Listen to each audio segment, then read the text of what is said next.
Bella a tutti raga, qui è Miro ed eccoci qua, in questo nuovo video. Strano ma vero, escono i video durante le soste, cosa veramente molto rara sul mio canale, perché di solito durante le soste, oltre al Cagliari, si fermano anche i video, perché non ci sono argomenti particolari di cui parlare. Però stranamente questa sosta non è così. Questa sosta è particolare perché non ha un argomento, ma ben due argomenti di cui parlare. Uno prettamente legato al calcio giocato, o meglio al calciomercato, che è l'argomento di cui tratteremo in questo video, mentre l'altro riguarda un po' l'ambiente Cagliari in generale. Però ripeto, in questo video parliamo del calcio prettamente giocato, del calcio in generale. Allora, di cosa andiamo a parlare?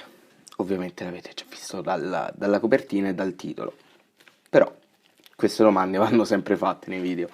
Allora, andremo a parlare del caso Florenzi.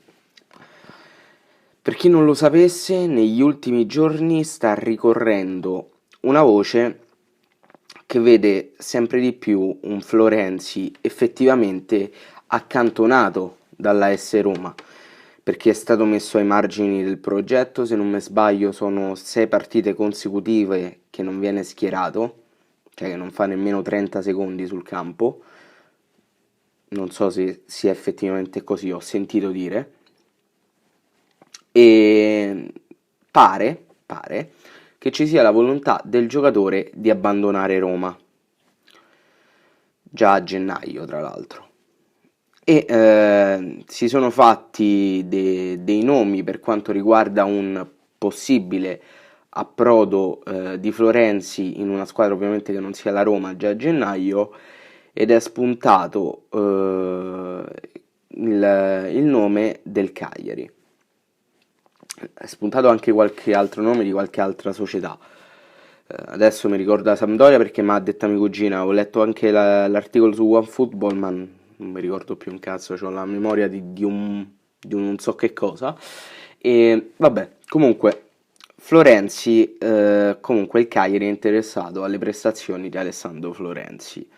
Allora, premetto che a me Florenzi, calcisticamente parlando, è un giocatore che piace. Però ce l'ho sempre avuto qui perché è diventato bello de nonna nella partita contro di noi, non me lo scorderò mai, mai. E tralasciando sta stronzata. Comunque è un giocatore che a me piace, solo che io ho sempre pensato e ho sempre ritenuto opportuno che Florenzi non giocasse come terzino. Perché io mi ricordo che Florenzi nacque come esterno, ok? Anzi come ala d'attacco, nemmeno come esterno. Se non mi sbaglio cominciò come ala d'attacco, passò a esterno e alla fine ha cominciato a giocare come terzino destro. Il percorso inverso di Bale, per chi non lo sapesse, Bale prima era un terzino sinistro. E devo essere sincero, a me piace, ma se lo vogliamo calcolare come esterno o ala, come terzino, sinceramente, io punterei su altri nomi, non andrei a prendere Florenzi. Però partiamo dai punti positivi, cioè i motivi per cui l'arrivo di Florenzi potrebbe essere un beneficio per il Cagliari. Il fatto di prendere un giocatore di qualità internazionale, perché volente o nolente è un giocatore che ha fatto europei, ha giocato con la nazionale, ha giocato più volte la Champions League, ha giocato più volte l'Europa League, quindi è un giocatore che a livello internazionale ci sa fare e per quelli che sono i progetti del Cagliari potrebbe essere veramente molto utile. Un lato che è un po' un punto interrogativo, ecco, è proprio per quale ruolo si vuole prendere Florenzi, perché se lo si vuole prendere come ala non avrebbe senso, il Cagliari non gioca con le ali. Lo si vuole prendere come esterno? Non ha senso comunque, il Cagliari non gioca con l'esterno, a meno che Maran in quelle rare volte nell'arco di 38 giornate, che usa il 3-5-2, penso che per quel ruolo sia più adatto Nandez, non Florenzi. Lo si vuole usare come terzino? Ok, ci sono giocatori migliori, secondo me, come terzino.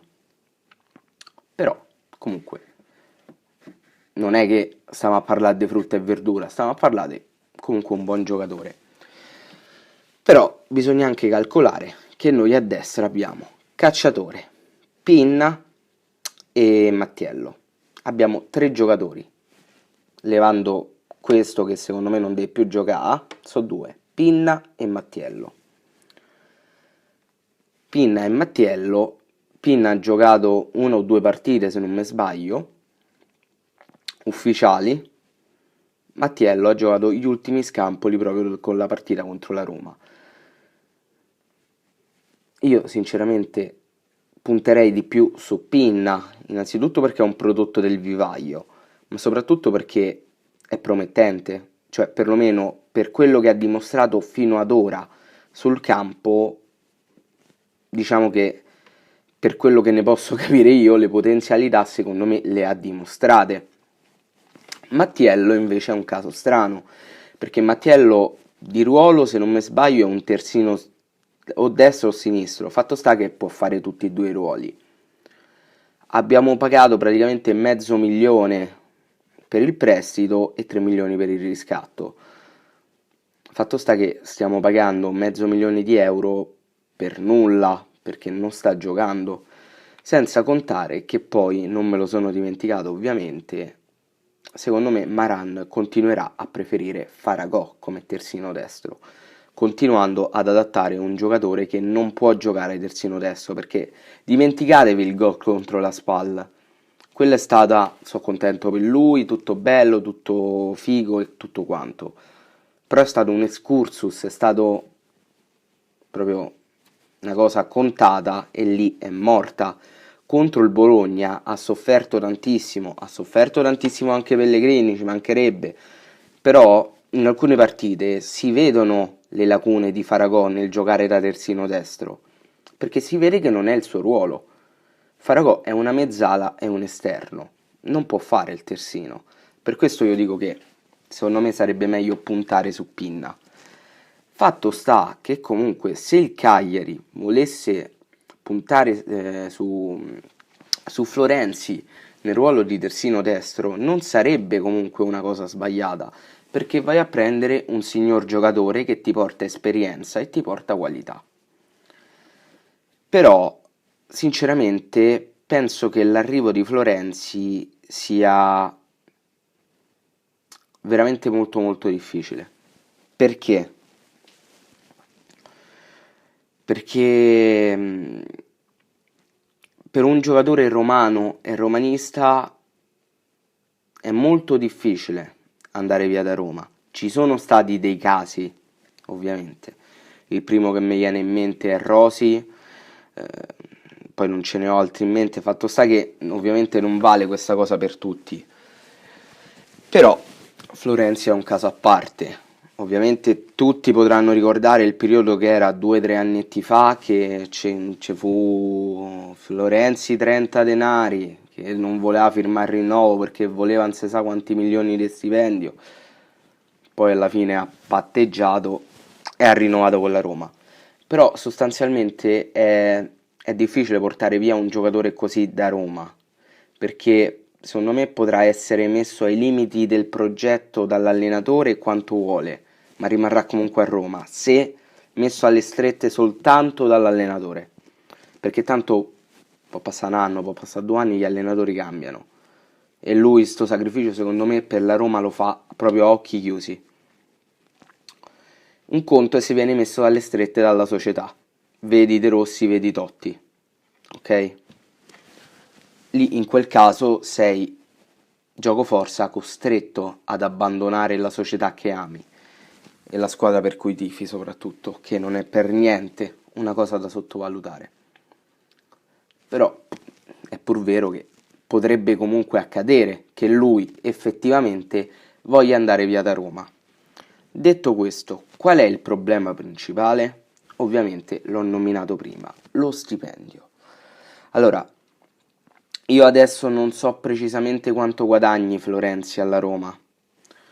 Se non mi sbaglio, lo stipendio suo si aggira sui 4 milioni di euro annui, ma credo di sbagliare, cioè non ne so sicuro.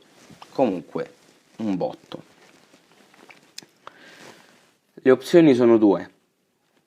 O Florenzi si riduce notevolmente l'ingaggio, ma notevolmente, oppure Cagliari e Roma trovano un accordo. E su questo accordo potrebbe esserci la divisione dello stipendio con ambedue le società, quindi che ne so, un 50-50, un 70-30, come volete, oppure ci potrebbe andare di mezzo un giocatore.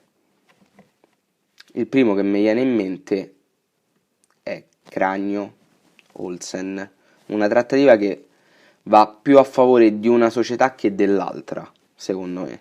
Quindi potrebbe andare molto meglio alla Roma come potrebbe andare molto meglio al Cagliari. Fatto sta che si dovrebbe trovare proprio una chiave per chiudere bene tutte e due le porte, perché secondo me è veramente difficile, non impossibile, parliamoci, non impossibile, difficile, veramente difficile che Florenzi possa arrivare a Cagliari. Ci spero? Sinceramente, se non viene non mi metto a piagne, parliamoci chiaro. Perché ripeto, secondo me ci sono altri giocatori, volendo potenzialmente anche meno costosi, che potrebbero, non dico fare quello che fa Florenzi, però potrebbero fare meno, potrebbero fare leggermente meno senza far sentire tantissimo questo gap. Quindi diciamo che se viene, bene, se non viene, amen, ce ne faremo una ragione tranquillamente. Questo è il mio pensiero. Fatemi sapere voi qua sotto nei commenti cosa ne pensate del presunto, del probabile arrivo di Florenzi, se siete d'accordo o meno. E detto questo, ragazzi, noi ci becchiamo in un prossimo video.